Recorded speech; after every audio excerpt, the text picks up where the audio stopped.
Hey everyone, this is Tony Reeves, and this is Reeves Point of View.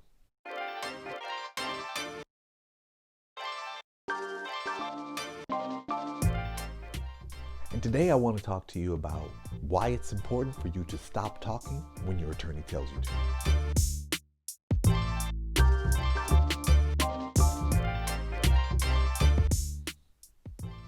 When I used to practice law, I had this thing where I would tell clients, whether it be in a deposition, whether it be in court, whether it be in a negotiation or mediation, whatever the case may be, that if I place my hand on their arm, please don't be offended. That was my way of letting them know, stop talking.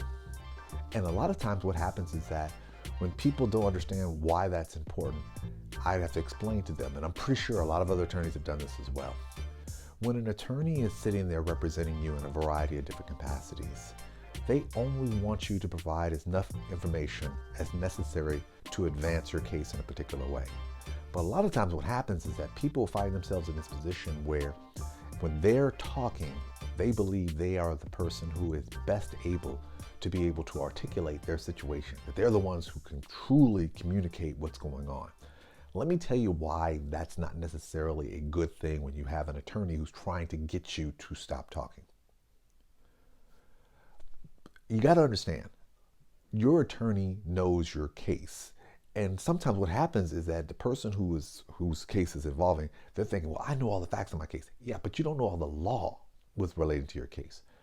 When your attorney is representing you, they're trying to get you to a desired result, whether it be getting you some money, getting a favorable thing in a contract, whether it be getting somebody to stop doing something. And so they know the legal hurdles you have to jump in order to get there. So in essence, what they're trying to do is they're trying to navigate your testimony or navigate your speech in such a way that gets over those hurdles and gets you to a desired point. So keep in mind that even though you may know all the facts because you live those facts, you don't know the law intimately, and that attorney is trying their best to get you there. The other thing that you need to understand is that a lot of times when attorneys are prepping you and preparing you for the things they expect you to say, when you start adding stuff that they haven't anticipated, you put them in a bad position because now they're having to adjust on the fly. They can adequately prepare for whatever happens when they know what you're going to say. But if they don't know what you're going to say, they're now having to hustle to try to fix whatever you may have said. And the other thing that becomes troubling is that sometimes what happens is people, when they're thinking that, oh, I know I got this, when they add words out there that their attorney is not aware of in terms of what they're going to say, the calculus has changed. Now the attorney is having to not only do damage control, but they're now having to re-navigate how they're trying to get you to your desired goal because you've now added information that you shouldn't have because they didn't want you to add that. And so when your attorney is basically stopping you, they're not trying to keep you from speaking. They're not restraining your free speech. What they're doing is they're trying to keep control of the narrative that's going to get you to where you're supposed to. And a lot of times they're trying to save you from yourself.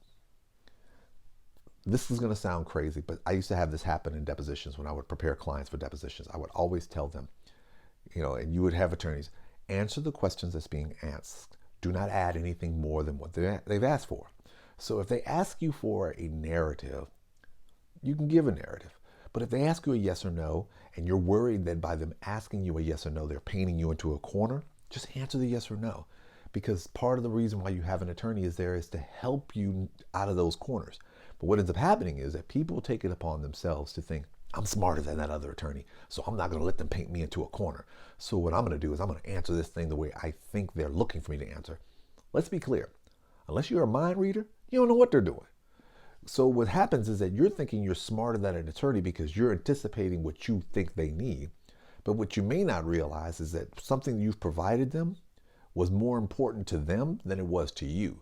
So where you're thinking, aha, I got you, you didn't get your aha moment. But what you've done is in the legal term, we say we open the door to other possibilities, because what's happened is you've volunteered information that has given them the ability to go in paths that they weren't sure they were going to go to, but now you've given it to them. So a lot of times attorneys will tell you, I'm trying to save you from yourself, not because I think you're going to cause harm. It's because you don't have that intimate knowledge in terms of what information they need that may cause harm to you. I do. And so I want to make sure that we help you guide and navigate those landmines so that you don't inadvertently go into the trap of thinking, I got this, I'm gonna get them. And then the next thing happens is that you find yourself wondering after you've walked out of whether it be a negotiation or mediation or court proceeding, asking your attorney, how'd I do? And they're sitting here with their head on their heads talking about, oh my gosh, you really just blew up your spot. Attorneys are hired for a reason. They're there to give you the good, the bad, the ugly. They're there to competently represent you and zealously represent you. But it's a partnership. They can only do as much as what they can with you by their side. So even though you hire them to represent you, they're the ones who understand the law. They're the ones who understand how the facts apply with the law. And they're the ones who are trying to get you to your desired result.